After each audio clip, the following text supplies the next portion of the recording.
Premier is here to help keep you warm during these cold winter days. Call Premier Heating and Air today and get your heat system checkup for just $49. Premier Heating and Air is also offering a free whole home air purifier and up to $1,500 off your new heating and air system purchase. So call today and experience the Premier difference. Log on to dublin.premierishere.com or call 478-300-2633. Premier Heating and Air is a locally owned and operated company. Certain restrictions apply. Specials can't be combined with other offers. This offer ends 1/31/25.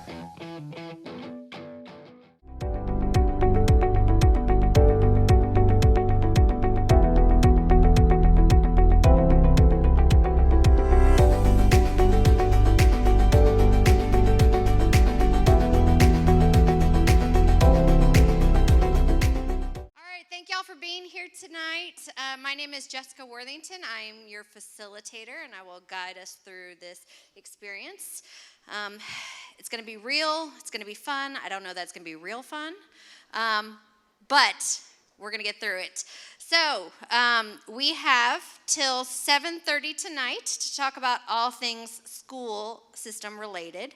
Let me introduce our guests for the evening. So right here to my immediate left, your right, this is Elgin Dixon, the chairperson for Let's Vote Dublin.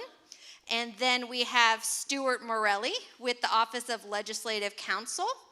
Then we've got Matt Cardoza, Director of Policy and lots of other fun things, right? In External Affairs, and then Rusk Rome, the CFO, and they are with the Georgia State Department of Education. And as your facilitator tonight, I can assure you that I have no personal or professional hand in any of this. I'm here just to help make sure that everybody's voice is heard and everybody has an opportunity to speak and get their questions out. Let me talk a little bit about kind of like the expectations for decorum tonight. So first and foremost, I really want you to respect other people's voices and other people speaking. That means no cussing, no fussing, and you got to behave like your grandma's sitting next to you, all right? We're going to stay on topic, which means we're not going to wander down sideways in other places. We're going to make sure that we're staying focused on the issues at hand. One speaker at a time. You will see right here in this aisle, right here at the front, and then on this side over here, there are two podiums set up with microphones. Once we get through kind of like our discussion points and the comments from our panelists, we will open up the floor to questions or to statements if you would prefer to make a statement. You can ask the panel questions, or again, you can make a statement. Those will be restricted to 3 minutes max because we want to provide opportunity for everybody to have something to say, and I will be keeping time. Again, no personal attacks. Anyone who decides to go rogue and violate these policies may be asked to step out. Again, we want to make sure that we're all still friends and neighbors and good citizens here in our community, y'all's community. I don't live here, but I love Dublin. I'm going to claim it. And again, that this is a place for all voices and everybody to be heard. So with that being said, to kick us off, I'm going to turn it over to Elgin, who's going to start us off with a welcome prayer, and then going to give us some context as to why we're all here tonight. Let us bow. Heavenly Father, we come before you this afternoon with grateful hearts, thankful for the opportunity to gather as a community. We ask for your presence to be with us as we engage in our discussions, our decisions, and our plans. Please guide our conversations with wisdom, understanding, and respect for one another. Help us to listen deeply, speak thoughtfully, and work together with compassion and unity. May our actions reflect your love, and may our decisions serve the well-being of all of our children of Dublin, Lawrence County. Grant us the strength and the patience to welcome challenges, the courage to make difficult decisions, and the vision to build a brighter future. We ask for your blessings on each person here tonight, for your peace to fill our hearts and minds as we move forward in service to educating the boys and girls of Dublin, Lawrence County. In your holy name we pray. Amen.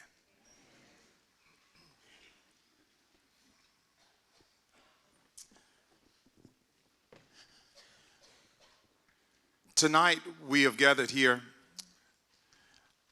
because of a concerned group of citizens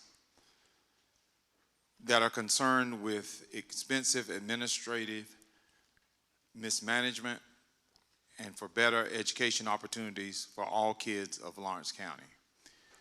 As you know, we have dual systems, but across this state, 139 out of 159 counties have consolidated.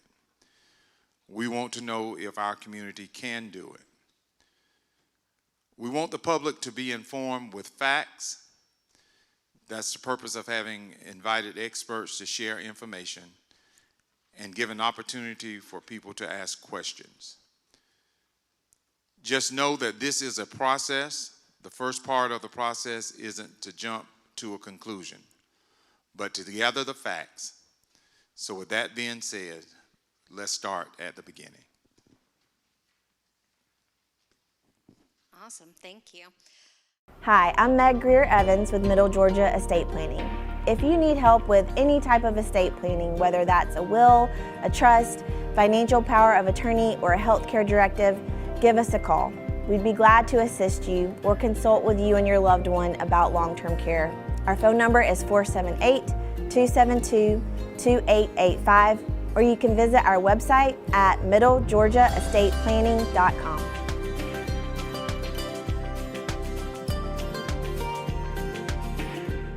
You ready to meet the latest addition to the family?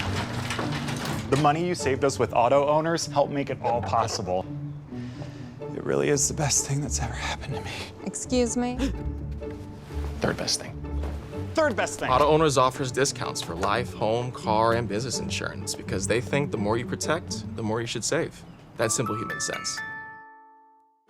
Ask Curry Maffett Insurance in Dublin and Augusta if auto owners make sense for you. All right, Stuart, tag. You're it. Why don't you introduce yourself to the audience, tell us a little bit about who you are, why you're here, and then I'll let you pick it up. I'm Stuart Morelli. I'm an attorney with the Office of Legislative Counsel. The Office of Legislative Counsel, we will provide... Okay, there we go. So I'm an attorney with the Office of Legislative Counsel. The Office of Legislative Counsel is the in-house attorneys for the General Assembly. We provide bill drafting and other legal services to the members of the General Assembly in their official capacities, and we provide those services on a confidential, nonpartisan, and impartial basis. I'm here tonight at the request of Representative Hatchett to provide information on general principles of law related to the consolidation of city and county school systems, but I cannot address specific facts or circumstances. My comments are for informational purposes only and do not constitute legal advice or the official opinions of the Office of Legislative Counsel. My presence and comments do not constitute an offer to represent any person or entity, nor are they intended to create, and the receipt of such information shall not constitute an attorney-client relationship. Persons or entities with specific legal issues should consult their own attorney. Okay, we've got the legalese out of the way now. So basically, under Georgia law, there are two ways in which a county and a city school system can be consolidated. The first way would be for the General Assembly to pass a local act which outlined the provisions and procedures on how the two school systems would be merged together. The other procedure arises from general state law.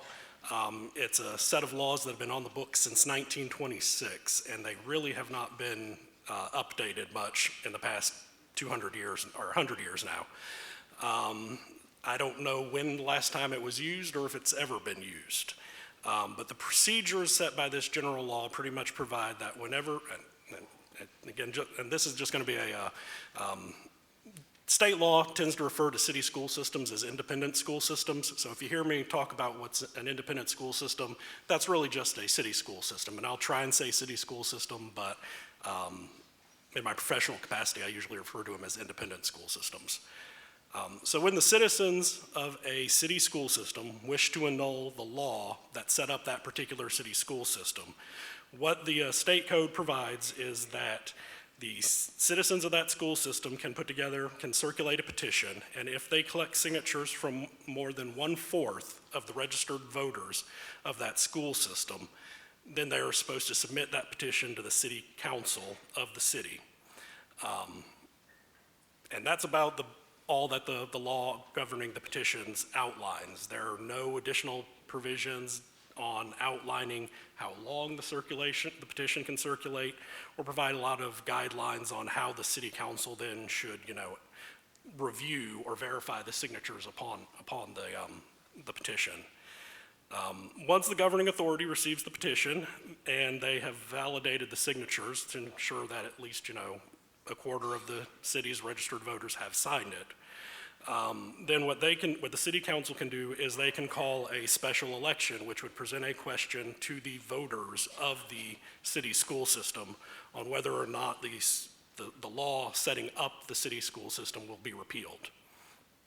That election would be held consistent with the state election code, which means that pretty much it's going to have to be held on one of the authorized dates for holding special elections. In odd-numbered years, there are only 2 election dates, the 3rd Tuesday in March, and then the Tuesday after the 1st Monday in November. In even-numbered years, the election could be held in conjunction with the presidential preference primary, if there is one, or in conjunction with either the statewide general primary in the spring or the statewide general election in November. There's no reason why the referendum on the school system would have to be the only issue on the ballot. So if there were other ballot questions that were on a election cycle, there would be nothing preventing the school consolidation question from also being on that ballot.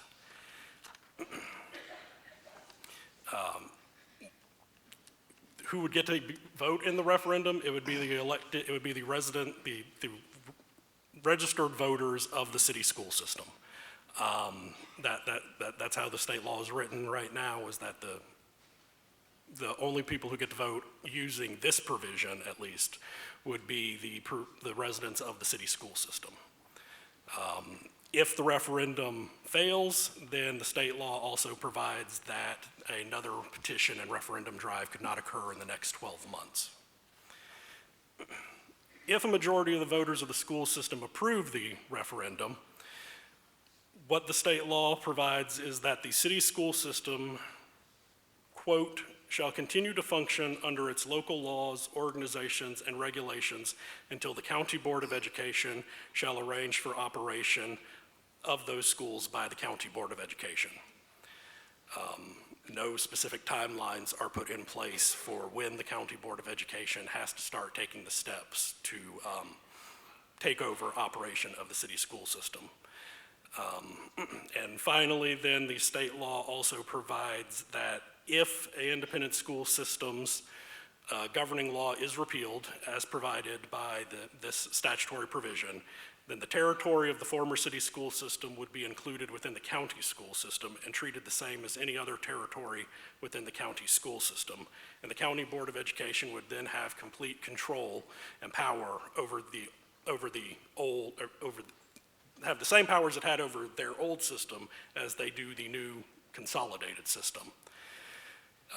And that is about the end of what the statutory law says on the matter of control of the new school system. In 1982, the Attorney General issued an unofficial opinion opining that when 2 school systems merge and the law governing the merger is silent, then the successor school system automatically succeeds to the old systems, gaining control of all of their properties. But that opinion is silent to any other kind of provisions on the financing of the old school system. Statutory law does provide that the county school system would have the same power to collect property taxes as the old city school system did as well. That's about all that exists on the books under this state law that governs the consolidation of city and county schools. There's one other provision that only applies to the city of Atlanta that I won't go into. But as I said, this law has kind of been on the books since 1926. And as you can kind of see by the little information I have, the law does not go into a lot of specific details as to how the consolidation would actually occur if the voters were to approve it following the procedures outlined in the state law. That's about all I've got on the general procedure, and so I may be able to answer some questions. So I have a couple of questions that were given to me beforehand that maybe we can cover to just kind of get our bases, level playing field here. So how do we decide, or how would it be decided?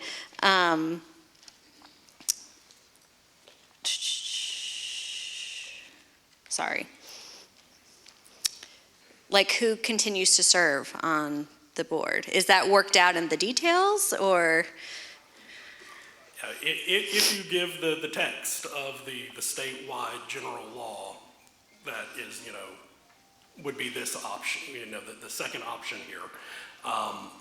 The way that law is written is it would appear that just the city school system would stand abolished, and in its place, then the county school system, would just take over responsibility for providing educational services within the former territory.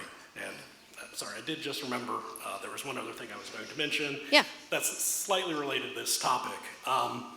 If a city school system is abolished and the county school system does take over operations of that city school system, and the county school system and the county board of education are elected, have their members elected from districts, then through a combination of procedures of both the state and federal constitution, the General Assembly would have to redistrict the election districts of the county board of education so as to ensure that the requirements of the one person, one vote standard are met, and so that the residents of the old city school system would have the ability to elect future board members under the county system. So that redistricting, that happens at the state level? That would have to come at the state level, yes. Only the General Assembly has the power to do that type of redistricting. Okay. What about like the existing properties and debts of the school system that's being dissolved? Is that absorbed by would that be absorbed by the county? Well, in 1982, the Attorney General believed that the new school system or the county school system would just assume the properties of the old school system. Okay. The law is silent as to exactly what would happen to the debt of the city school system, but under both the state and federal constitutions, any bonded indebtedness of the school system, those are legally contracts, and both the state and federal constitution prohibit any law that would impair a contractual obligation. So some procedures would have to be developed at some point to address any outstanding bonded obligation of the city school system. Okay. Basically, the debt doesn't go away. It's got to be accounted for in some capacity. Correct. Okay. Do you have any idea of like typically how long it takes to consolidate a school system? I have no idea. I don't know when the last time it has been attempted. That's fair. The most recent one I'm aware of was in 1990 with down in Upson County. And that was done through the passage of an act at the General Assembly. It wasn't used, they didn't go through the local vote procedure that I outlined from general law. Do you have any idea as far as like what happens to the existing staff and administration of the school system that's dissolved? Again, as the state law is written, the state general law is written, that would, be up to the discretion of the county school board when they decide that they're going to take the steps to begin to take over the provision of educational services within the former city system. Okay, but it's not, there's no requirements spelt out in the law. Not in the statewide, general law that we're talking about here. Okay. Hi, I'm TJ with Dublin Outdoors and Power Sports. We'd just like to take this time to thank you for your business in 2023. And we look forward to serving you in the new year ahead. For products, parts, and service of Can-Am, Gravely, and Echo, come see us at Dublin Outdoors and Power Sports. We're located at 301 North Jefferson Street in downtown Dublin, or you can call us at 478-272-7769. And Merry Christmas and a Happy New Year.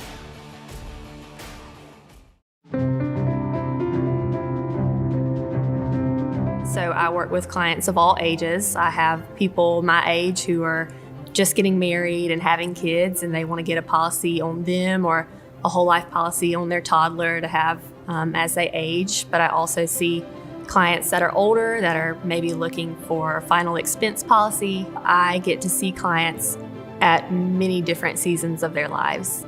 I just love Dublin. This has always been home for me. My dad and my granddad do what they love, and it's a blessing to join them in it.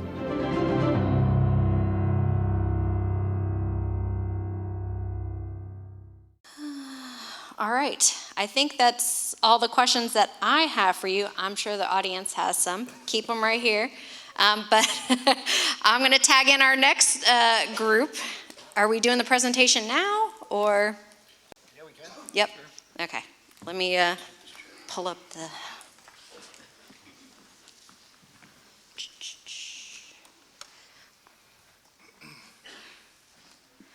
All right. Does this work? Testing. Okay. I don't talk very loud, so better make sure this works. Yeah, I was going to say, gentlemen, why don't you introduce yourselves to us, tell us a little bit about what you do, and then, yep, and then we'll just let you kick it off. I'm Russ Grome. I'm the Chief Financial Officer for the Georgia Department of Education. Matt Cardozo, Director of External Affairs for the Georgia Department of Education. Similar to what Stuart said, I'll go ahead and preface with we're here, of course, to provide information, talk about how financing from school districts work. We have no opinions one way or the other. We support school systems through a variety of funding mechanisms, and there are a lot of hypotheticals probably that would be very difficult to answer until something were to occur. So just throwing that out there, because I know there would probably be a number of questions that could come up that we may not know the exact answers to. We can only talk about what the considerations are and how funding itself works. Yeah, and I'll reiterate that. I've kind of put a presentation. We were kind of asked to look at some of the funding, some of the major funding streams that the State Department of Education provides the local districts that could be affected from a consolidation. While I'll talk about QBE, which is our quality-based education formula, our equalization formula, and then our capital outlay. This is a very high level. Those are very complex formulas that I would just keep in mind. It's a very simplified presentation on them. However, there are a lot of factors that go into it. But having said that, as I said, QBE is probably the largest expense for the state of Georgia. It's a little over $14 billion a year that we provide funds for the students and teachers around the state and the local districts. One of the biggest factors of our QBE funding formula is our FTEs, or full-time equivalent students. These are basically how we fund the students in Georgia. So these are based on student counts. It's a 3-count average that we take of student counts provided by the district in March and October. These counts record the actual class that the students are attending in a 6-segment day. There are 18 different QBE programs, and QBE is a weighted funded formula based upon differentials for students in each program. And what this basically means is that you could have a student, say a first grader who earns 3 periods a day. They're in regular first grade class. They would earn 3 segments for that. 3 segments, they could be in a special ed class and earn at a higher rate. This next slide, now this is an estimate, so I wouldn't worry too much about the numbers. The 26 budget hasn't gone through the General Assembly yet, hasn't been signed by the governor, so this is just a basic projection of the Lawrence County and Dublin City Schools QBE allotment. But the main reason I wanted to bring this up is because when we were asked about the consolidation is what parts would be different if you did consolidate. And as you can see, there's a highlighted amount. It says SUPT, or it's like superintendent, but that's basically what we call where we put the central office, such as your superintendent, your secretary, assistant superintendent. So if there was a consolidation, there would be a loss of funds of about $237,000, which you would expect when consolidating to one central office. That should be about the only change you would see in our QBE funds by consolidating. Next is our equalization. In Georgia, they make an attempt to equalize disparities in property wealth per student that exists in the state. There are 180 systems that are ranked according to property wealth per student. As I said, it's a very complex formula. But the intent is to provide additional funding for school districts and bringing them all up to a statewide average. They use a weighted FTE for each district, and the property wealth of each district is compared to the statewide average, and then that is what provides funding to the districts that fall below it to what we call equalize them up to the statewide average. And I kind of put this slide to show that statewide average changes every year. So this is something that would be hard to calculate until you actually go through the process. Because as you can see, I found this really interesting myself, is that in FY 2020, the statewide average, property wealth, average digest wealth was about $151,000, and as you can see in 26, it's $246,000. So the property values have gone way up, in other words. But when we do the calculation, we do have some built-in safeguards. We do eliminate the top 5%, the bottom 5% in doing our averages.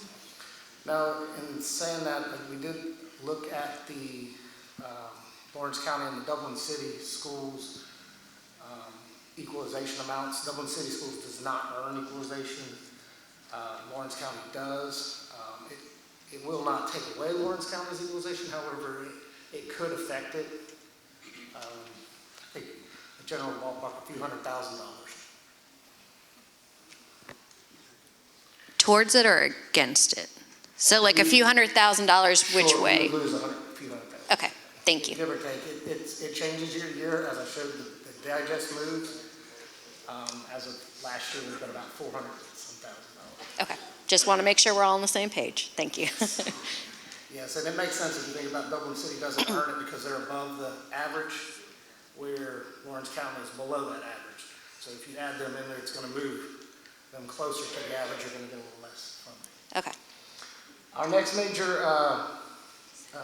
portion of funds that we send out is our capital outlay. We provide funding assistance for local school system for construction of new schools, additions to existing schools, renovations and modifications to existing facilities. And these are all based on the local districts or city school districts 5 years facility plan, local facility plan. So to participate in capital outlay funding, the school system must have a 5-year local facility plan that is approved by the local school board of education, and then it is approved by the state board of education. When you're talking about the financial impact of consolidation, it's a little trickier. It's a lot more on the local. It would be on this local board, whoever takes control, to kind of have that piece, because you have to look. Capital outlay is a needs-based program. You have to look at several factors, including total FTE and what we call total available earned instructional units. So you'd have to grade configuration of existing facilities, and reorganization of grades would provide for the operation of fewer buildings. And what that's saying is, if you were to consolidate, you may want to combine classrooms, move schools. That's all available options at the local level. And in doing that, that could change, how many buildings you have, how many buildings are available, and it will affect the funding. So we would recommend a study of instructional units available versus your FTE to be completed, to give you a complete picture.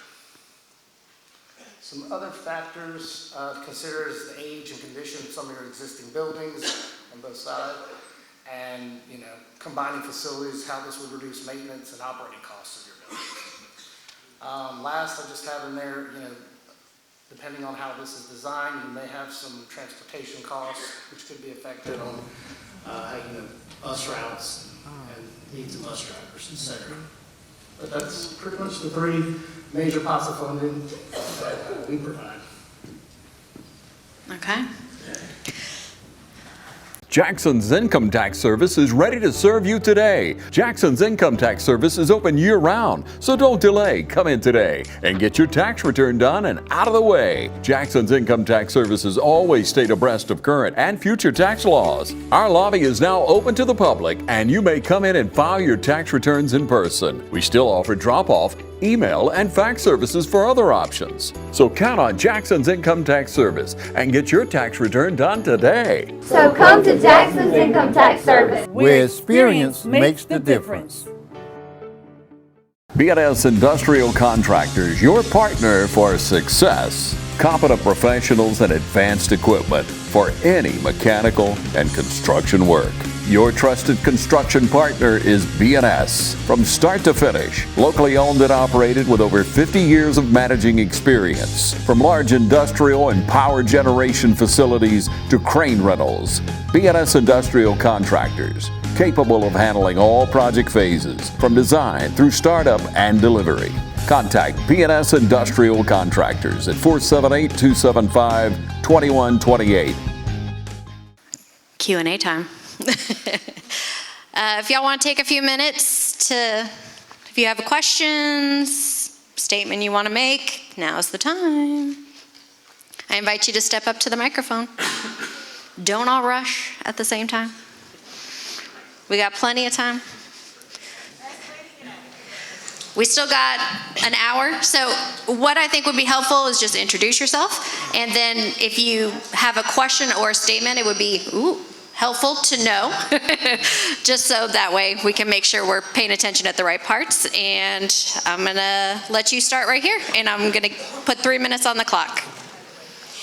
My name is Marilyn Stoff. I think one of the main reasons that we're here is because we were reassessed this year, and everybody's taxes went up a lot. The school board needed 15.4 meals to meet their budget. Instead, it's at 18 meals.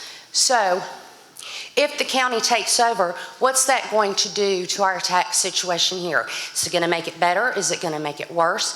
What's it going to do to our school system? Is it going to make it better? Is it going to make it worse for students, teachers, and everybody else? Well, these teachers now have more paperwork to do, to fill out, to submit here, there, and everywhere. What ultimately is going to happen? The finances is a part, yes, but ultimately, what will be happening to the students, to the teachers, and to the parents? Thank you. And gentlemen, I know that you may not, have answers for some of these questions, but these are, good questions to bring up. And I think just in general, these are things that should be considered, right? Absolutely. Oh, I was going to say, sorry. Whichever, whoever you want to go first. Go ahead, buddy. Everybody, we're good. I have this is more of a statement for this entire room and those watching as well. But my name is Matt Taylor. This is my 13th year in education. 5 in the county, where I was Assistant Teacher of the Year, a Georgia Teacher of the Year finalist in 2022. 8 in the city now, where I humbly serve as a principal of the Irish Gifted Academy, which a lot of discussion has been about that. Just so you know my background, I've served in various capacities on both sides, regardless of what side you're on. In this moment, I want you to focus on our children, who are our future. Gifted, highly motivated, and high-functioning children represent the highest underserved population in the state of Georgia. Factors that contribute to this are limited access to specialized programs such as the Irish Gifted Academy, a high emphasis on remediation or acceleration, undertrained educators, socio-emotional needs being neglected, disparities in equity and access, and policy and advocacy gaps. But tonight, I want to stand in the gap for my kids. At the Irish Gifted Academy, we place a premium on the whole child. We love first, educate second, seeing and serving our children are who they uniquely are. Our model places an emphasis on family, inclusivity, soft skills, and cultural awareness beyond the norm of traditional education. We host 3 museums each year showcasing what our children are able to achieve and accomplish. We even host an amazing shake competition that teaches fundamental life skills and soft skills to our students in middle school. But how are we successful? It's belief. Children only need an opportunity and someone to believe in them. I believe in public education, and I believe in the children in this county and community who are our future. Our campus, per all the misconceptions, is only made up of 11% identified gifted. But how are we so successful? It's the model that we follow. This year alone, the first semester, we've had 42 RESO awards, 22 going to National Beta Convention Orlando, and 3 students win the stock market game for our congressional district. This in addition to our multiple academic achievements. But why is this possible? Because we celebrate diversity, we promote inclusivity, and we make decisions based on the best interest of the child. So my challenge to you is this last sentence, that last section. Martin Luther King Jr. Day is coming up, and he said this best: faith is taking the first step, even when you do not see the whole staircase. I don't know what tomorrow holds, but I do know the one that does. The decision's in the hands of the people. And I live in the county, I'm being honest. The decision's in the hands of the people. But I want you to tell you this. Regardless of the outcome, consolidation or not, my loyalty lies with children in this county and community. Tonight I stand before each of you and those listening through other means, expressing my promise and vow to give everything that I have in me to ensure our students in this county and community can have the same educational opportunity that our Pope has just discussed. Every child deserves it, and whatever happens, and moving forward, I want all of us to vow collectively to keep our children at the forefront of every conversation that we have. Their future depends on it. Thank you for your time. Thank you.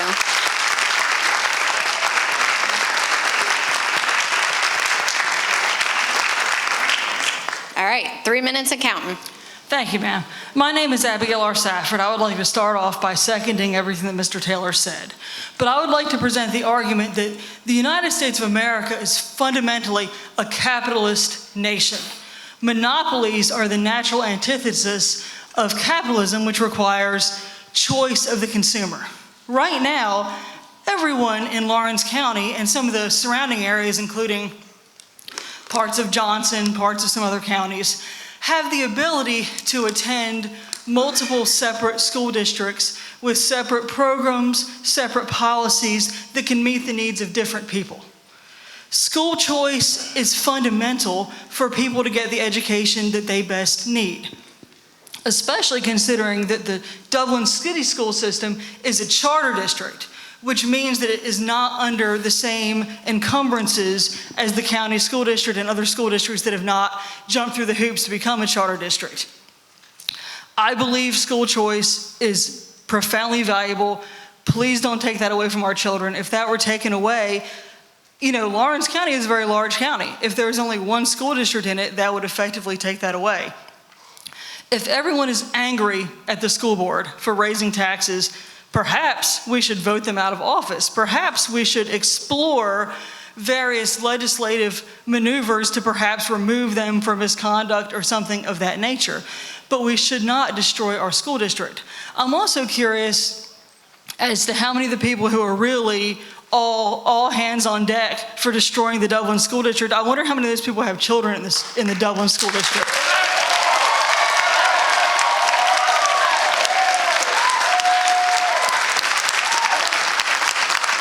Because I believe that everyone with a child in Dublin City Schools loves Dublin City Schools and will fight for her with all of their honor. Thank you.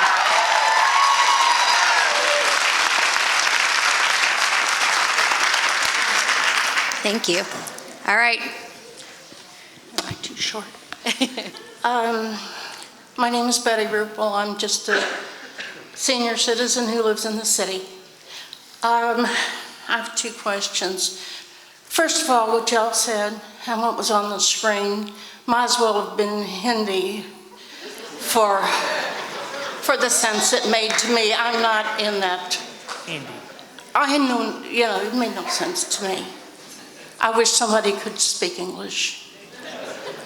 Secondly, do you have a particular question that you feel like wasn't answered that maybe we can try and address for you? My first question is, what is this going to do to the seniors on limited fixed incomes as far as our property taxes are going to do? 1 year, my property taxes went up 101%. And I don't know that anybody up here can answer that. Nobody knows about the tax, how it will affect our taxes? Unless That's why most seniors are here. I was gonna say, unless there's someone from the city or county.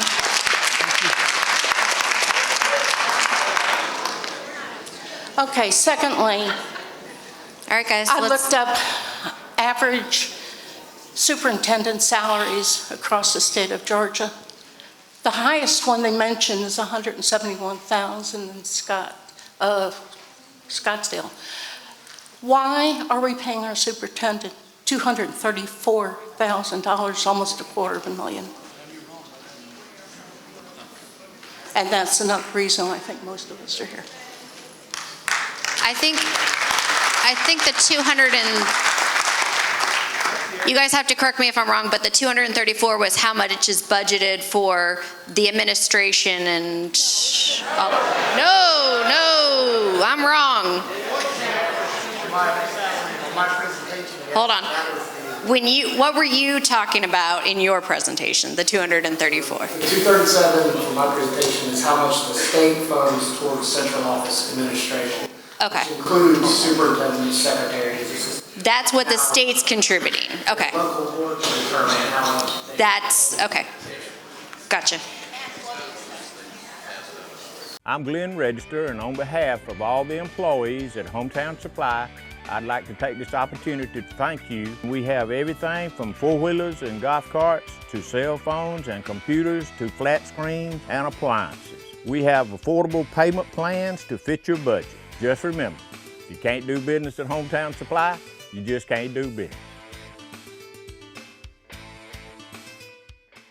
I didn't choose this line of work. It chose me. Those days when it seems impossible to get everything done are the days I live for. It's my passion.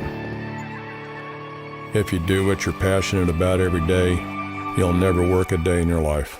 Hi, I'm Greg Carter with Shamrock Honda Kawasaki CF Moto. Come check out our full lineup of ATVs, side-by-sides, and motorcycles. We serve Dublin, Lawrence, and Central Georgia areas, and we'd love to serve you. Class of 2012. Afterwards, I went to the University of Georgia and obtained my bachelor's degree in political science.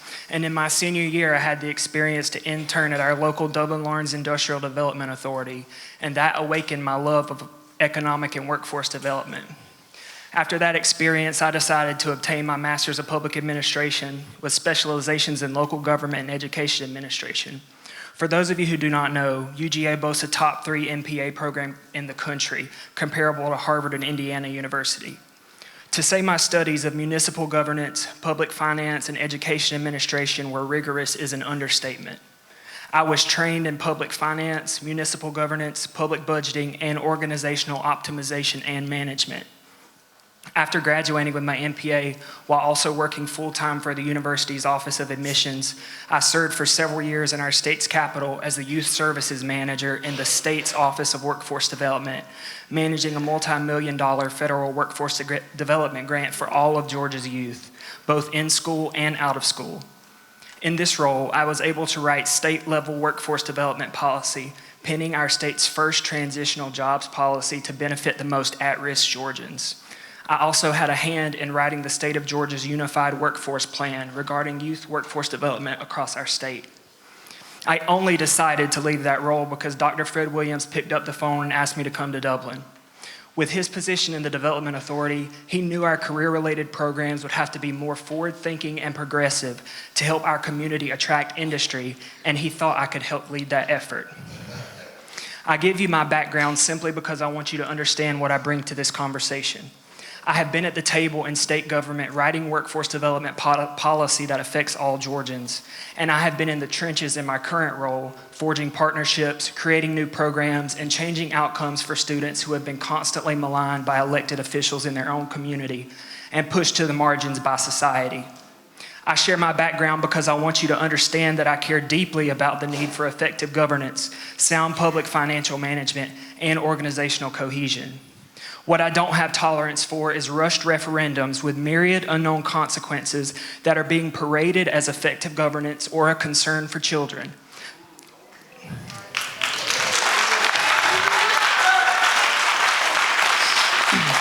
let's discuss the effective governance piece first.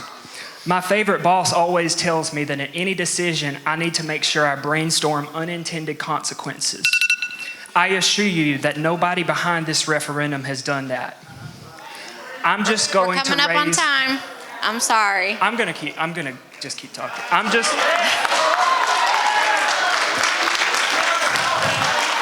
going to raise a... I just want you to remember that we have other people that want to talk to. Hey, guys. Hey.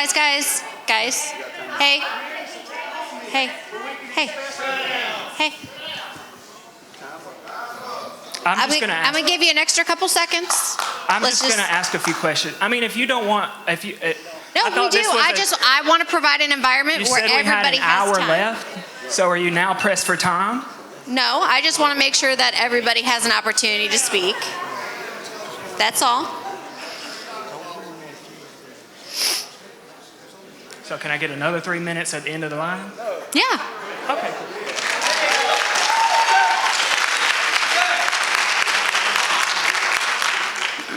All right.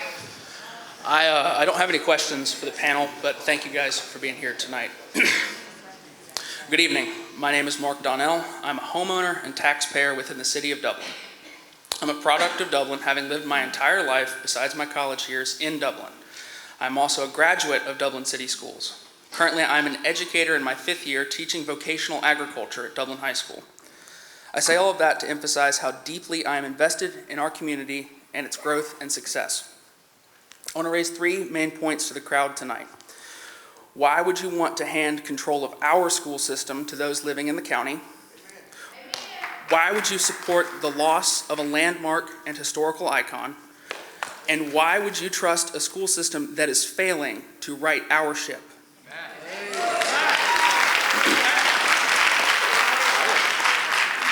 First, why would you want to hand control of our school system to those living in the county? As it currently stands, you, the voters of Dublin, have total control of the city schools. If you do not like the direction of the schools, you are welcome to elect different school board members to make the changes you want to see.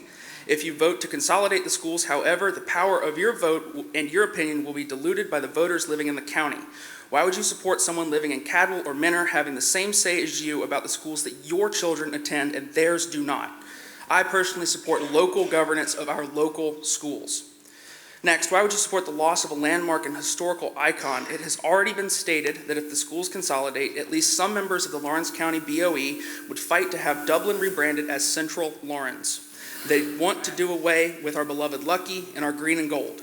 This shredding of our community identity cannot be tolerated. Dublin City Schools as an institution has stood for 125 years.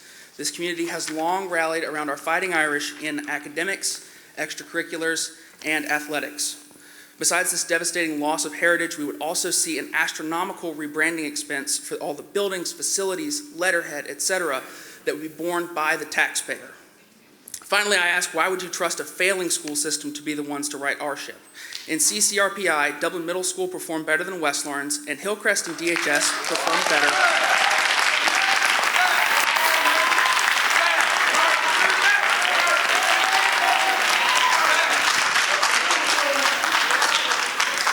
We don't want to eat up his time. Let's make sure he has his full time. And Hillcrest and DHS performed better than their respective schools at East Lawrence. So if you consider Dublin a failing school system, what do you consider the county?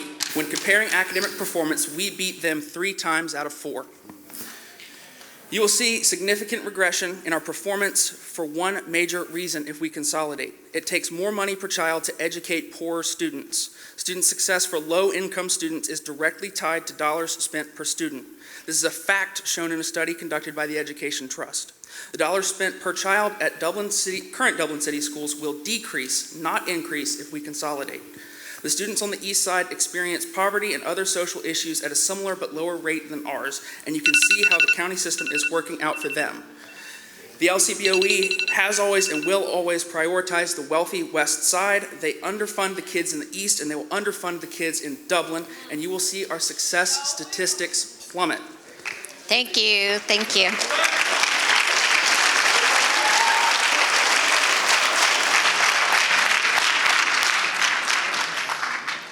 Apparently, I'm short as well. Okay, I'm Dr. Elena McLean. My husband is Eric McLean. We live in the city. I work in the city. Our kid goes to Lawrence County, and this is why. He's only 5 years old. He's in kindergarten. Working, I see teachers from multiple schools, love my teachers. They're great patients because they're motivated and like to learn, right? But what we came across is that I actually had teachers from Hillcrest, and I'm very actually glad that we came tonight because I've learned a lot of great things about Hillcrest that are different than what I was told. And again, I didn't do my own research. I relied on educators who live here and work here.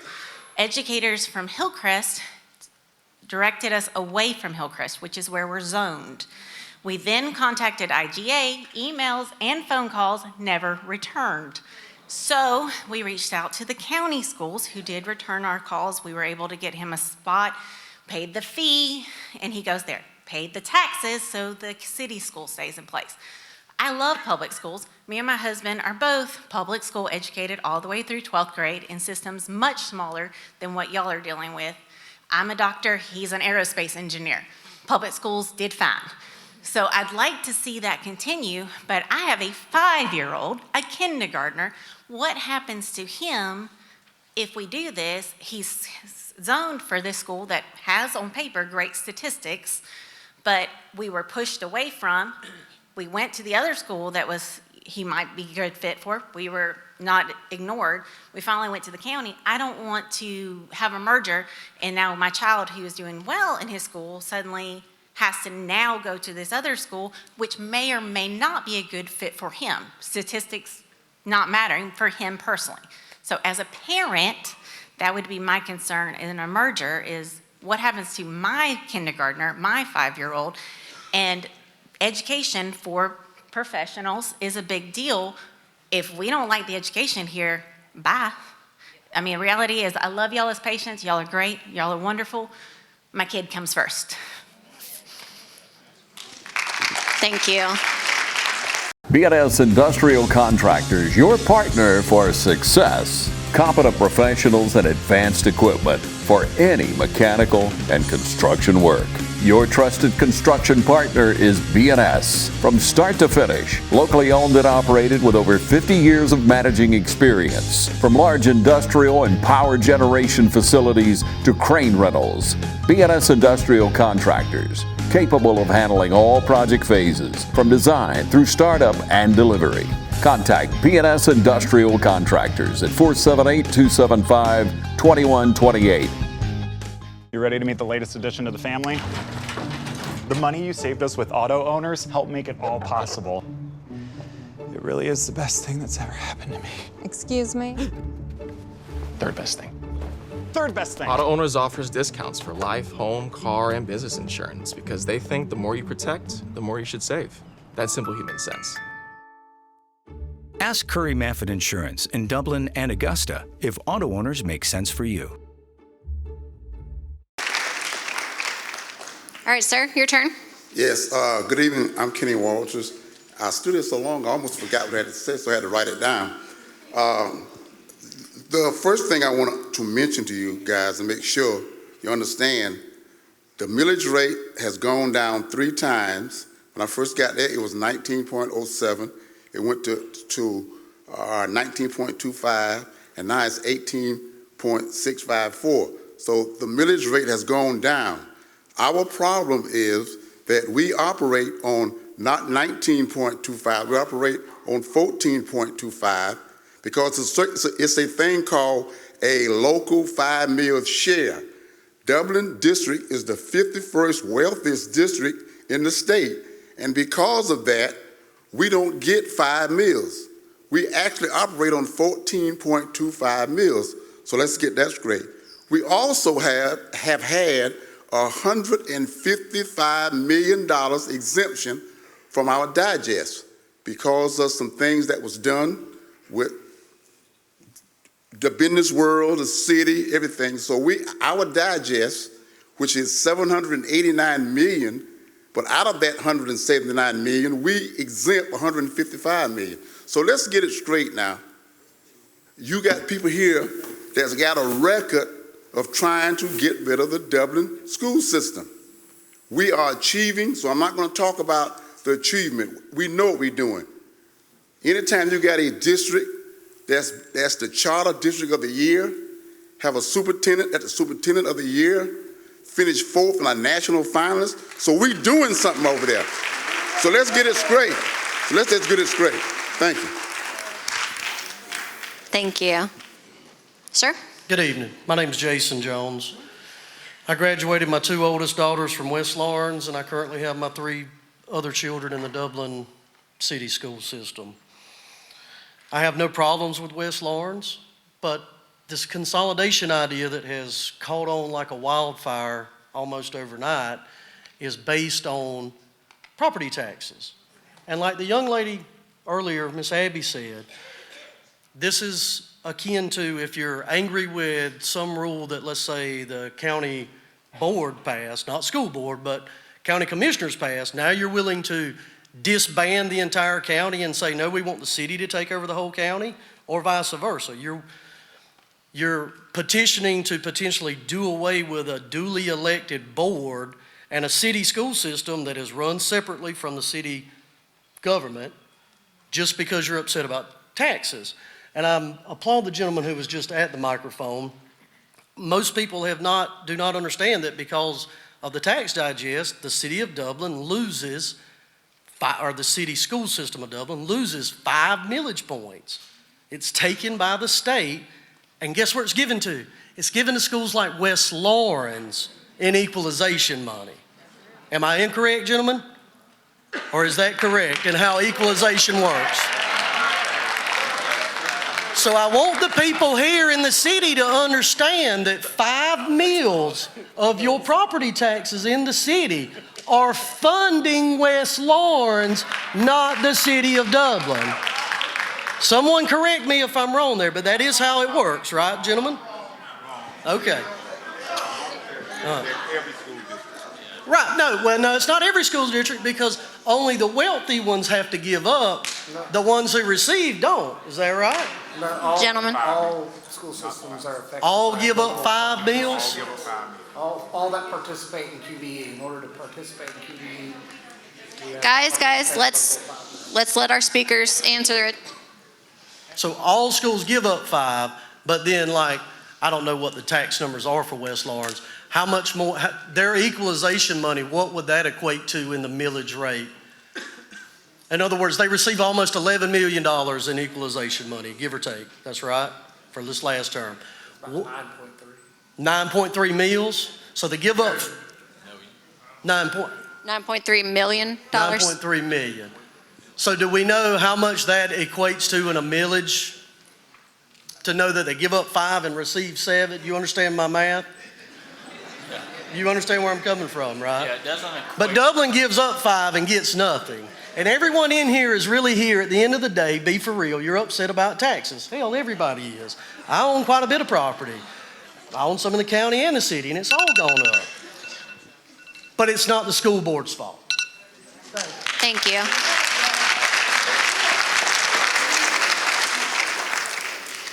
Sir? Thank you. My name is Jeff Puckett. Some of you may know me. I've been around education a minute or two. I've got 45 years in public education, and the past 37 of them have been spent in the Dublin City School System. You could say my heart beats green and my blood runs gold. What we're trying to do right here, I think, is what my grandmother called throwing the baby out with the bathwater. Dublin City School System does not operate in a vacuum. We have a duly elected Board of Education.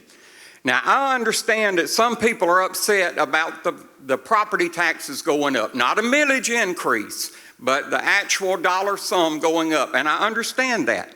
But we have Board of Education elections, and every time a Board of Education election is held, and we return these same Board of Education members back to the board, that's a referendum on the operation of the Dublin City Schools. And apparently you're saying you're satisfied with it. I can't remember the last time an incumbent board member that ran for re-election was voted out. Now I'd like to move on now and say, yes, I do believe in an economy of scale. Large organizations can operate more efficiently sometimes than smaller ones. But I also know that smaller organizations are more responsive.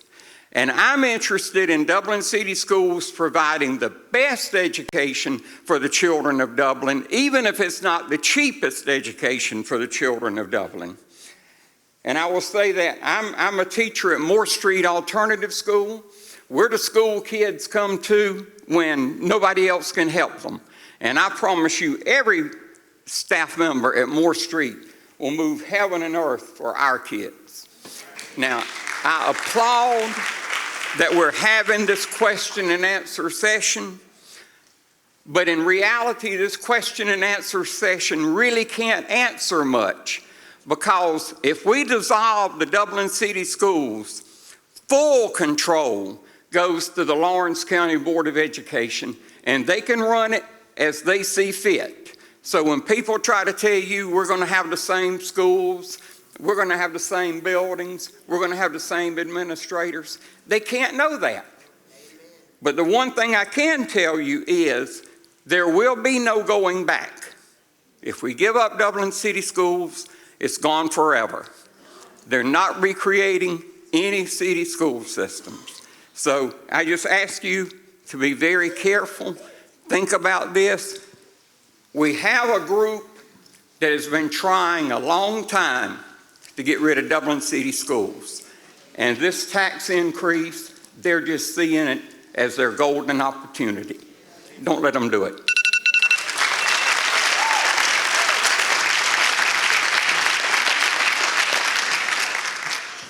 I feel like we've been here before. Yeah. I'm having this feeling of deja vu.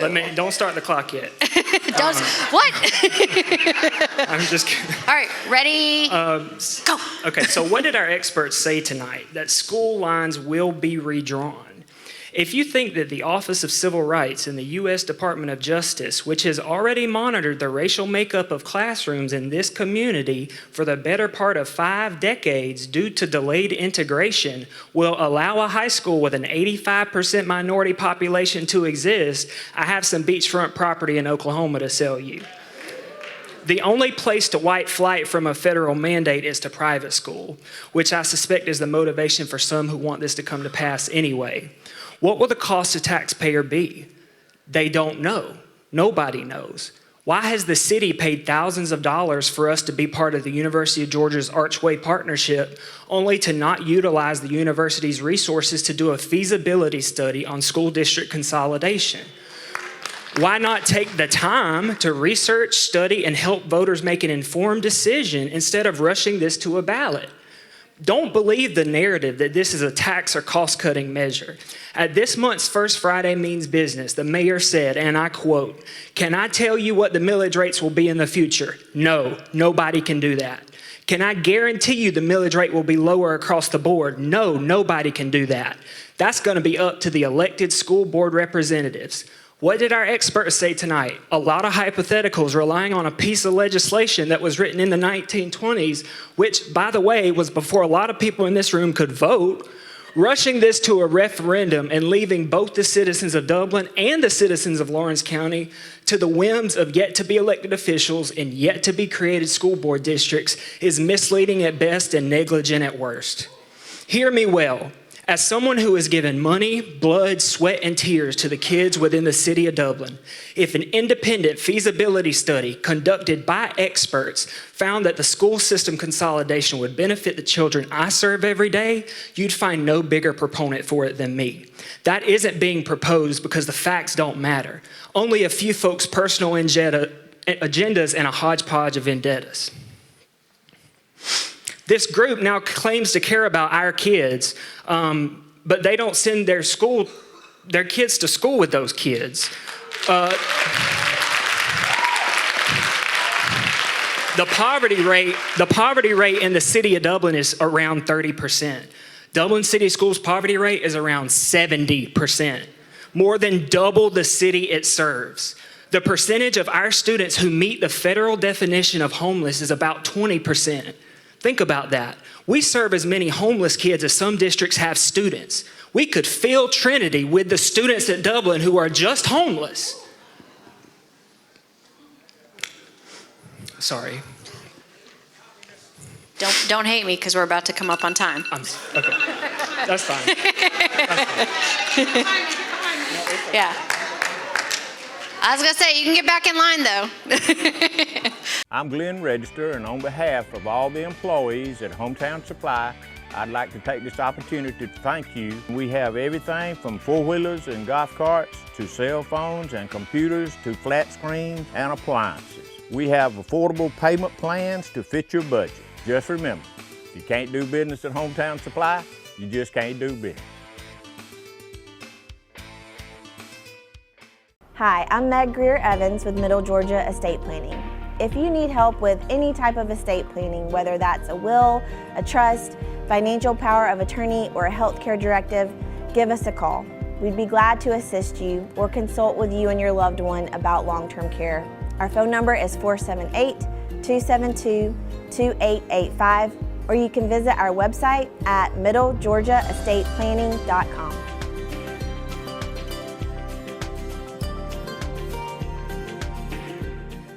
All right, sir. Yeah, good evening. My name is Alton Culver. For the gentleman up front, just from a tax perspective, could you guys kind of shed some light on, as far as the equalization money, as far as tax goes, why Dublin City gets zero and why Lawrence County gets whatever they get? I think you said that amount, I'm not sure, but just from a tax perspective, how does that work? Why does Dublin get no funds and Lawrence County gets whatever that number was? 9.3 million. 9.3 million. It's all done by basically they do a tax digest for the whole state, taking an FTEs and property wealth, very complex formula, and then they compare where you are to that average weight. Lawrence County falls below it. Dublin City falls above it. So you don't, anybody above doesn't get any funding. Below, they give you funding to try to bring you up to that average digest. And that's done from a total tax dollar amount? It's done from, it's a very, like I said, detailed formula, but the basic gist of it is the property tax values in the city are probably higher than they are out in the county. So therefore, they're coming in higher than the average, so they're not getting any funding. Thank you. Good question. Thank you. All right, sick. My name is Anna Marie Donnell. I live in the city limits, and I'm a teacher at Dublin High School.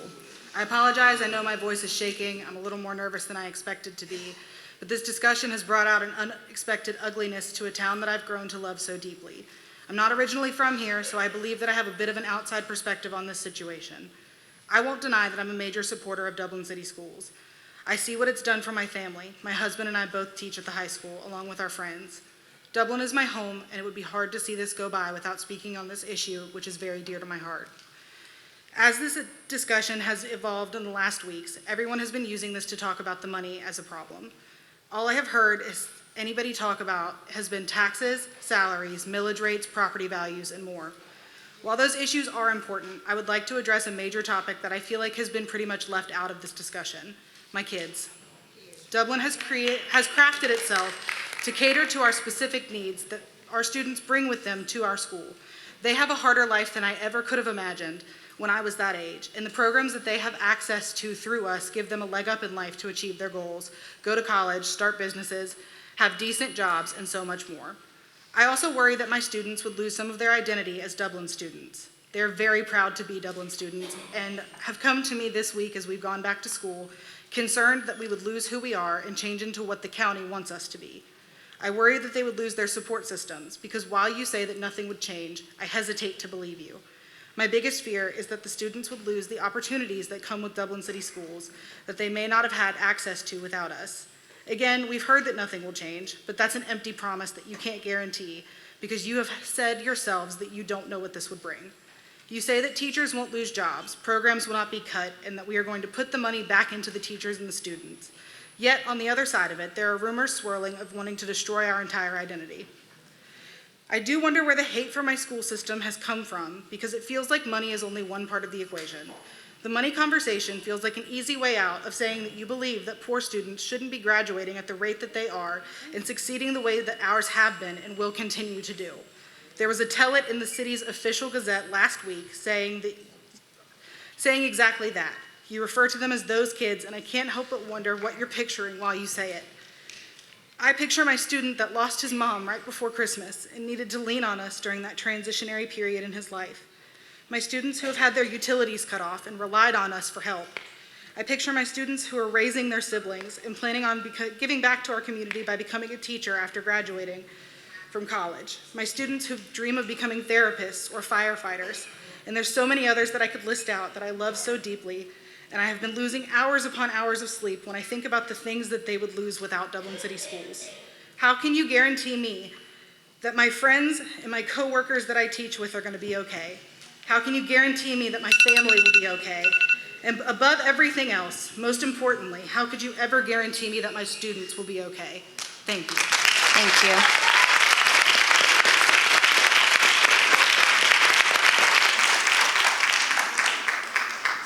Hi, my name is LaTanya Rozier. This forum was came about today in the stating that they was able to tell it, well, I guess everyone had in their minds that if they came to the forum tonight, that they will be told, or that in reference to the consolidation about the taxes, the taxpayers. You thought you would get more answers. Is that what you're saying? Yeah, that's what I'm saying. That's what a lot of people are here for, thinking they'll get more answers in reference to the tax component increase. Can anyone give them that recollection tonight, stating that by this consolidation, it's going to help their taxes? They can't give that correct answer for that. I know no one is here on the panel can say anything about that, and no one else here from the city or from the tax office or anyone else is here to answer that question tonight. I guess not. But another thing. But I would encourage you to go to school board meetings, city council meetings, county commissioner meetings. Those are great and valid questions, and there are other forums in which you can ask them as well. Right, and for the consolidation with the Dublin City and the county, I know someone else had already stated that, all of our curriculum within the Dublin City School is already set in stone, and our kids are doing a good job with it, and we don't know how the Lawrence County curriculum is. We don't know if that's best for our kids. We want to stick with what they already know and what they can achieve with the Dublin City School curriculum. Thank you. Thank you.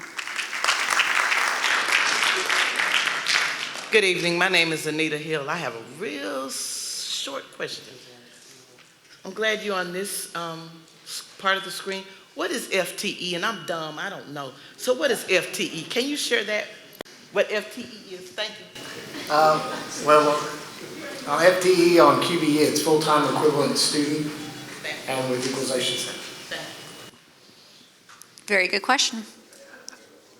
Good evening. My name is Michael Passo. I am a current senior at Dublin High School.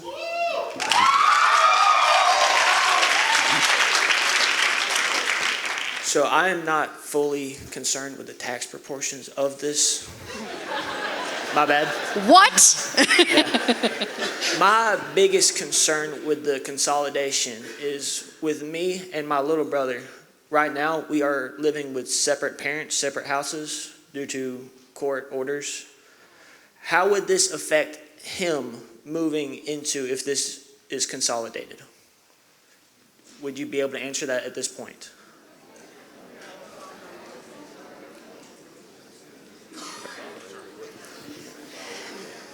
Unfortunately, it sounds like unfortunately, one of those hypotheticals, it would depend on zoning, which is done by local school boards. Okay. Yeah. Thank you. Thank you for coming up.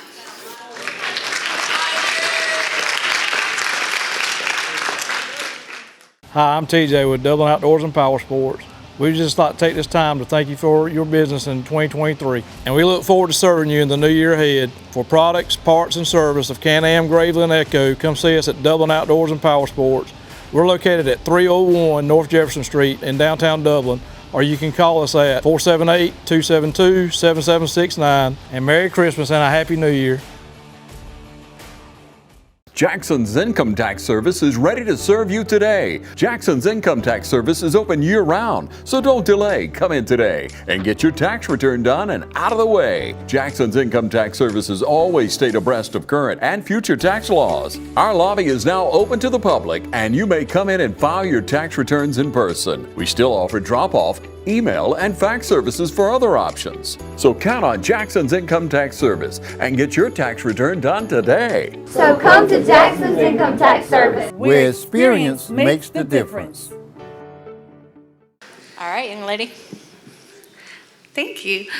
Hi, my name is Sarah Holmes. I am a teacher at Dublin High School. I also am a homeowner at Dublin High School. I have two unique questions. First, as many of us are concerned what is happening to the to the teachers and staff of Dublin City Schools, and what happens to our unique programs that are offered by Dublin City Schools, such as the International Baccalaureate Program and other programs like our CTAE programs. I returned to Dublin in 2020 to teach at Dublin High School. I wanted to give back to my community that gave so much to me. My husband, Riley Holmes, coaches for Dublin High School and teaches. Both my in-laws work for Dublin City Schools. My 2-year-old attends the Baby Irish, which is daycare for teachers, which the county does not offer to my knowledge. And my baby that is due in July will also attend that daycare. As teachers and staff are terrified as to what to happen to our positions and how we support our families. My question is, what will happen to us teachers and staff at Dublin High School, of Dublin City Schools? I know a lot of people are talking about Dr. Williams' salary. He actually coached me at Susie Dasher on the jump rope team and was a physical education teacher to begin with, and has worked extremely hard to get our system where it is today. All right, add me a couple more minutes. I'm a little pregnant and emotional, but You're doing great. You're doing great. I also am very concerned about the International Baccalaureate Program, which Dublin City Schools is the only school between Macon and Savannah to offer that program. We literally have people come to Dublin for that program.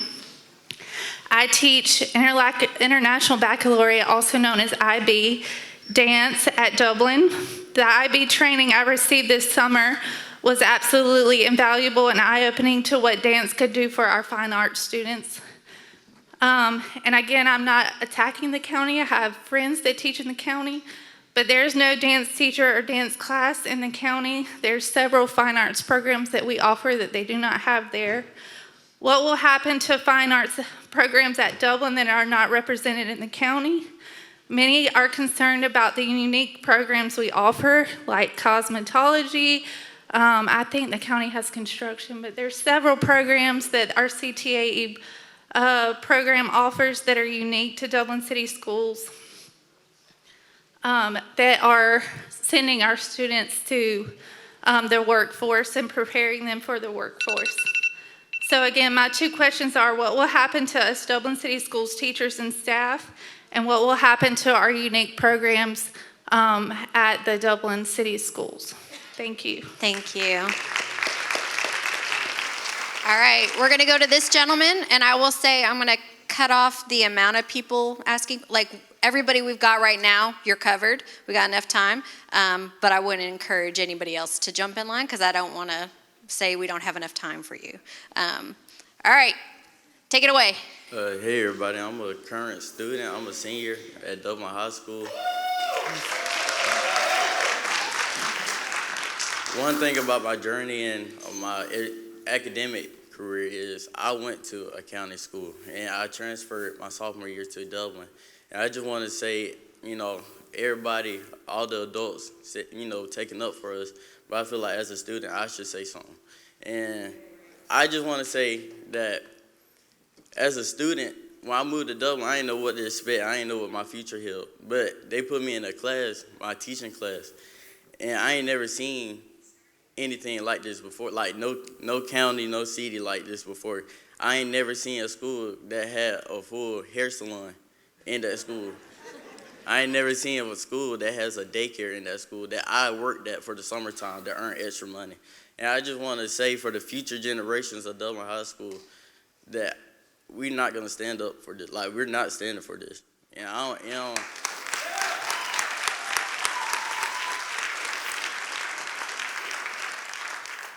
and I just want to say, like, no disrespect to Lawrence County, I bleed green and gold till this day.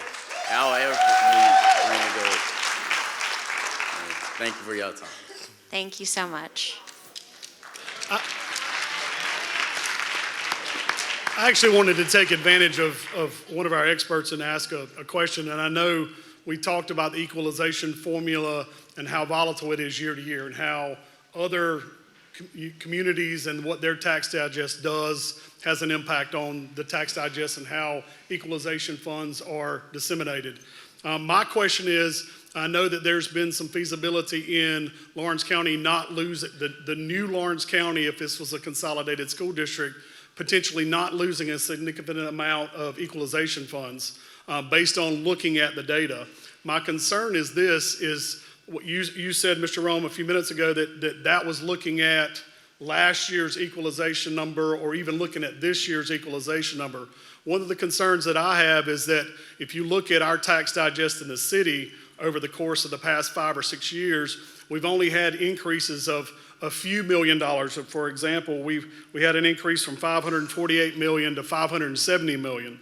My concern is that when this 2024 tax digest is included in the equalization formula, and you look at our tax digest going from $570 million to now this year $769 million in value, my concern is that because of the looking back towards previous years when we start talking about the equalization formula, you've mentioned it's very complicated. There's a lot that goes into it.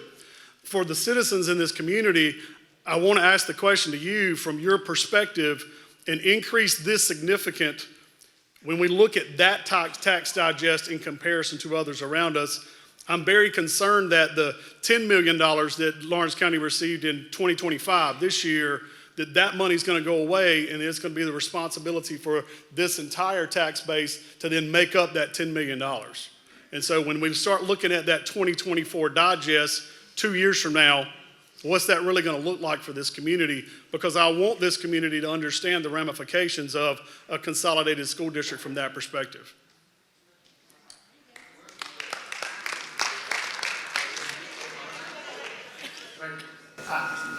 I would say that is a very good question and a very good concern. You are 100% accurate. If there is I'm assuming you're right, a $500 to $700 million increase, it would significantly impact the equalization formula. It should, or would impact it more than it did in the last year if it was just a minimal amount. I don't have those numbers in front of me, and like I said, that calculation takes not just the tax growth, but the CPI. There's several factors, but factoring in a big jump like that would have a more significant effect than a small. And I guess my question for us as a community, how would we know that? I mean, and of course, we're trying to gauge this against other communities. One of the things at Dublin City Schools is we actually anticipate the possibility of receiving some equalization dollars potentially next year, because our digest has not grown as significantly as other digests around the state have. It's only until 2024 where our digest has finally grown because we finally have had a full reevaluation of our property. Whereas other communities have been doing it along and their digests have grown. And so because of the comparison, we may actually be above the threshold to actually receive it next year. But 2 years from now, when this new digest goes into play, I'm very concerned seeing how much it grew, how that's going to throw Lawrence County as a whole, if we were consolidated, to be in a scenario where that funding would go away. Thank you. Sir? My name is John Hall, and I just wanted to ask, this really is all about the Benjamins, okay? I have a house. Who's Benjamin? I'm just kidding. It doesn't matter what color you are. it's all about the Benjamins, okay? So I'm upset about my property taxes going up, and I see this list of salaries, and it's almost like it's a lot of money. I just wonder, and by the way, I didn't know I'm paying for a hair salon in a high school. I don't know. You know, I drive a 20-year-old truck. I'm not driving a Mercedes-Benz. But anyway, what if this consolidation happens? Guys, we want to respect his time. Yeah, I get 3 minutes. I could have 6 minutes like the other guy, but I'll stick to 3. Anyway, if everything gets consolidated, I wonder what's going to happen to my property taxes. Is it going to stay the same? Is it going to go up? Is it going to go down? I mean, that would be a deciding factor for me. I'm not sure I want to do anything right now. What's going to happen about the money? That's the main thing for me. Thank you. Thank you so much.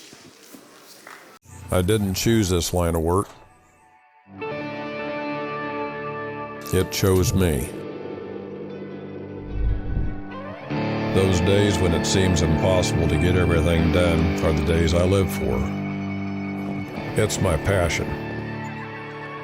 If you do what you're passionate about every day, you'll never work a day in your life. Hi, I'm Greg Carter with Shamrock Honda Kawasaki CF Moto. Come check out our full lineup of ATVs, side-by-sides, and motorcycles. We serve Dublin, Lawrence, and Central Georgia areas, and we'd love to serve you.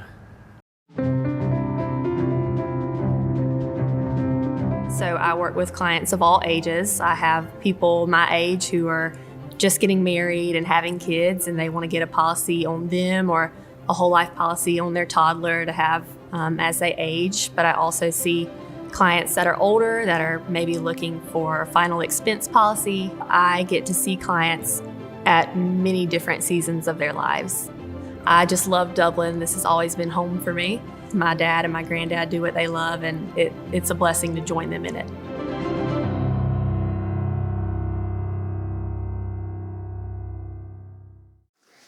All right, you're up. Hello, my name's Roger Holmes. I'm the head football coach, athletic director at Dublin City Schools. And I understand that my name is on the piece of paper that's been passed around. And I'm not ashamed of that. Now, this process has been going on for several years. They've been trying to shut down Dublin City Schools for the last 15 years. And when I say they, I wonder why they are not sitting on that stage. What brought this situation on was your people in the community held down the tax commissioner from doing a reevaluation for 10 years. If you went up 3% a year, which a normal home appreciates, these steps would have been very small. But if you can keep, as a major landowner and property owner in this community, if you can keep them from reevaluating your taxes for 10 years, you don't pay anymore. And you turn around and you pay over $307,000 worth of fines from your tax dollars to not reevaluate. They haven't told you that. They hadn't told you that. Our mayor stood up the other morning in a meeting and he said the biggest issue is our city population is decreasing and the county population is increasing. That was his comment, and he said the reason was Dublin City Schools. I say the reason is the number of homes that are government subsidized that are over 50% that are in the city limits, which drives your property values down. But the people that are trying to shut our schools down are the ones that are getting a guaranteed check every month from the federal government for their subsidized housing. Thank you.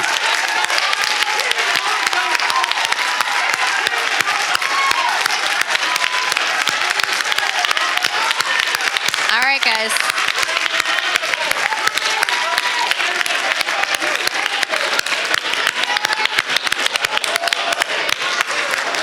Thank y'all. Thank y'all. I want to make sure we have enough time to get everybody in. You guys met that guy before, right? All right, young lady. We appreciate you waiting. Thank you. Floor is yours. My name is Molly Wicker. I'm sure most of you know me. I'm an 11th grader at Dublin High School. I'm proud to be one of those kids. Okay.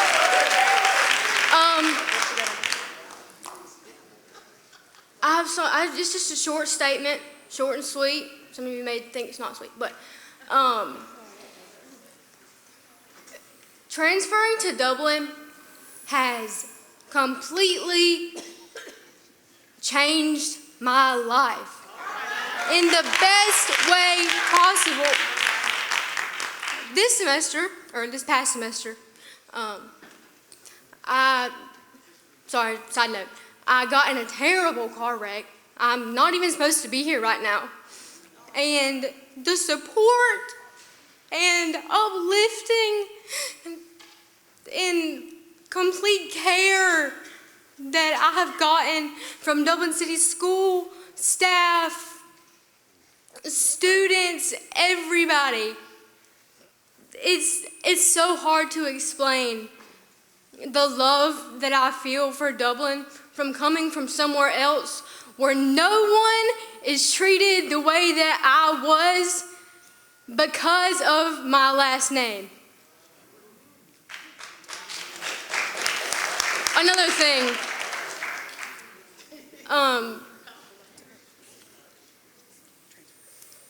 sorry. It's okay, you're good. Good things do not come cheap. I would love for one person to give me a genuine piece of evidence that one good thing did not come from someone giving something up to make that thing happen.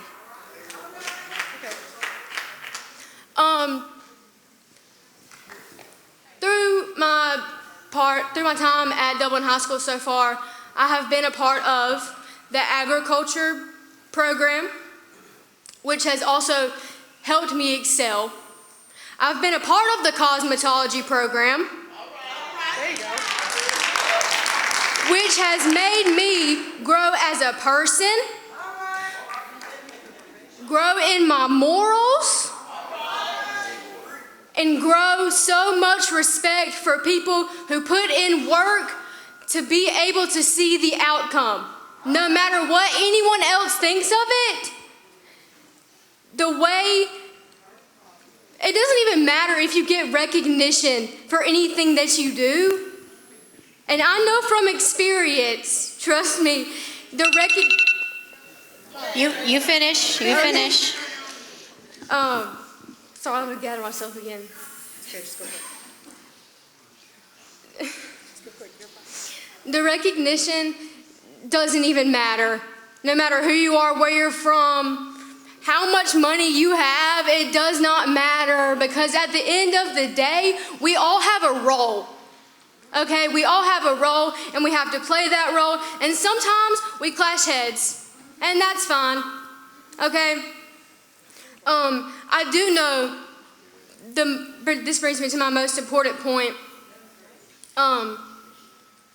This whole consolidation thing and moving schools, like one of our past students who just came up here and spoke asking about his brother, it will tear families apart. Yes. And there is nothing, I know, I can tell you right now, there's nothing more important than the family that you have. And another thing, just because they are blood or just because they are not blood does not mean that they are not family. And I know that everyone at Dublin City Schools is such a huge family. And they've shown me that. You took us to church. Thank you. Thank you, sweetheart. Premier is here to help keep you warm during these cold winter days. Call Premier Heating and Air today and get your heat system checkup for just $49. Premier Heating and Air is also offering a free whole home air purifier and up to $1,500 off your new heating and air system purchase. So call today and experience the Premier difference. Log on to dublin.premierishere.com or call 478-300-2633. Premier Heating and Air is a locally owned and operated company. Certain restrictions apply. Specials can't be combined with other offers. This offer ends 1/31/25. You ready to meet the latest addition to the family? The money you saved us with auto owners helped make it all possible. It really is the best thing that's ever happened to me. Excuse me? Third best thing. Third best thing. Auto Owners offers discounts for life, home, car, and business insurance because they think the more you protect, the more you should save. That's simple human sense. Ask Curry Maffett Insurance in Dublin and Augusta if auto owners make sense for you. All right, we got 3 minutes left. Okay. My name is Wendy Sterling. I can personally vouch for what Coach Holmes said. I worked at the tax assessor's office.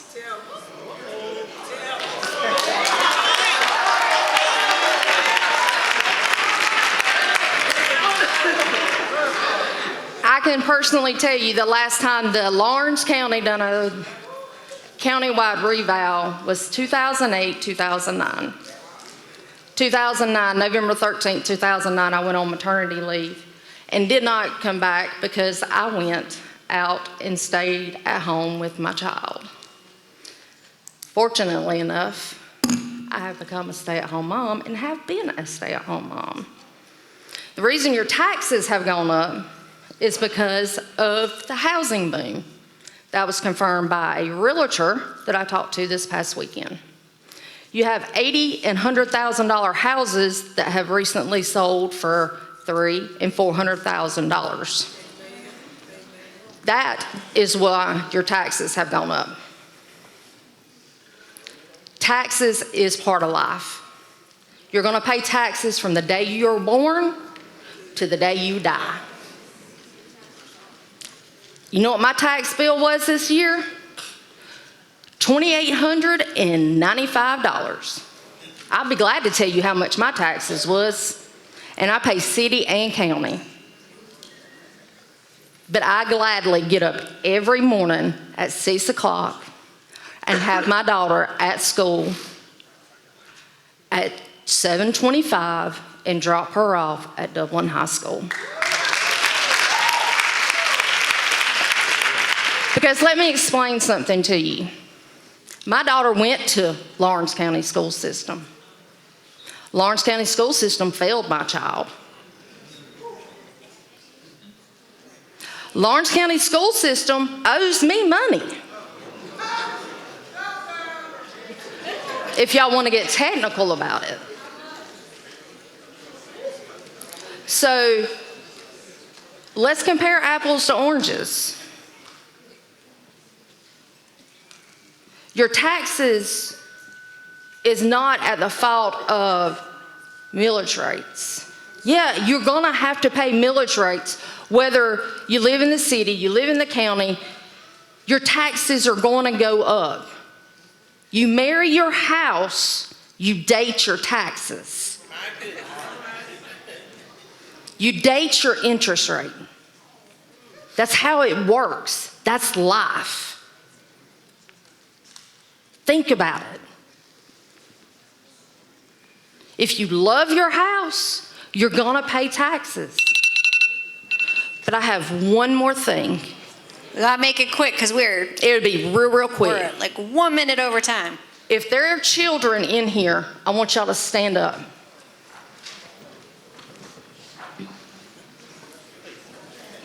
No, I'm not. Y'all say this is about the children. I want you to look around. What's more important to you? $1, a $100 bill, a piece of paper, or the faces of these children?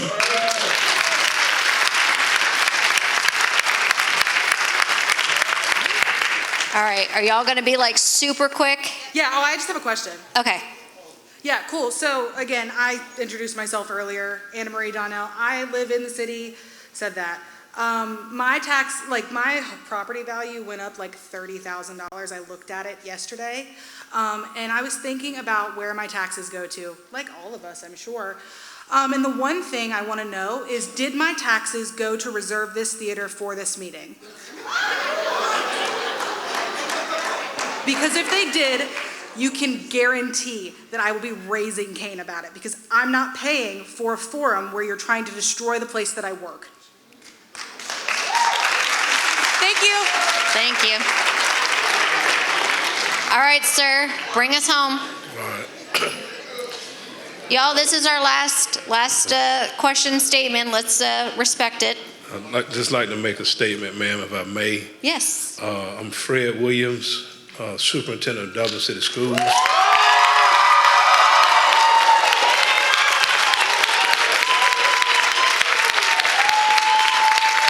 Okay. See, y'all knew who he was. I had no idea. I had no idea. Continue. This is my 31st year in education, my 31st year in Dublin, Georgia. When I came here, I was the lowest paid football coach at Dublin High School. I walked into Dublin High School, it was whites on one side of the cafeteria, blacks on the other, 93. I walked out on the football field to the first homecoming game. I looked at the stands because they called a black homecoming king and queen. I said, Dublin progressive. And then 2 seconds later, they called a white couple out. I've seen a lot of progress. You saw the faces of the kids that I'm peacock proud and privileged to serve as their lead learner. We don't see color in Dublin City Schools. We see the faces of children and the next best thing to God that people sent us. The tension is that my salary has been put in mailboxes, and I don't shy away from none of that. I have 31 years in education, over almost 3 years of sick leave. If Dr. Gerard Stuckey was still living, I wouldn't be here right now. Because we did succession planning in Dublin City Schools to make sure that we can keep the level of excellence. I watched disgruntled employees who got fired or let go and other stuff participate in this mess. And I just want to set the record straight. When Dr. Ledbetter asked me to go to Dublin Middle School because they had a new administrator every other year, I didn't want to go. I was fine on the south side of Susie Dasher. That same year, the county school system offered me $17,000 to be their assistant superintendent. Didn't interview, didn't fill out a resume application. I said, let me talk to Dr. Ledbetter. Let me talk to my wife, and let me talk to God. Dr. Ledbetter said, Doc, I understand I don't want to use. My wife said, baby, I support you. God said no. Because that summer when I was moving my stuff from Susie Dasher to Dublin Middle School, I led 2 gang members to Christ.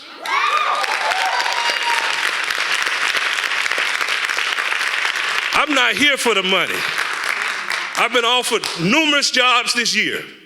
I'm here because I'm on assignment by God. And if these kids are gonna stand, I'm gonna stand.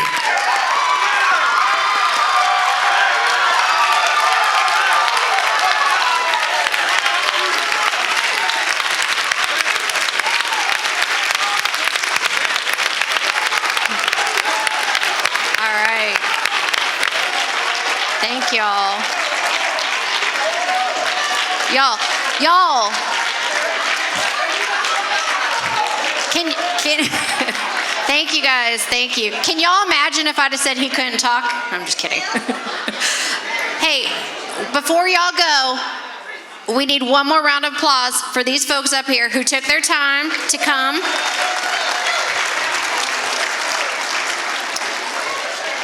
I appreciate y'all. I appreciate y'all being respectful of each other's difference of opinions. Y'all have a great night. Drive safe. Get home.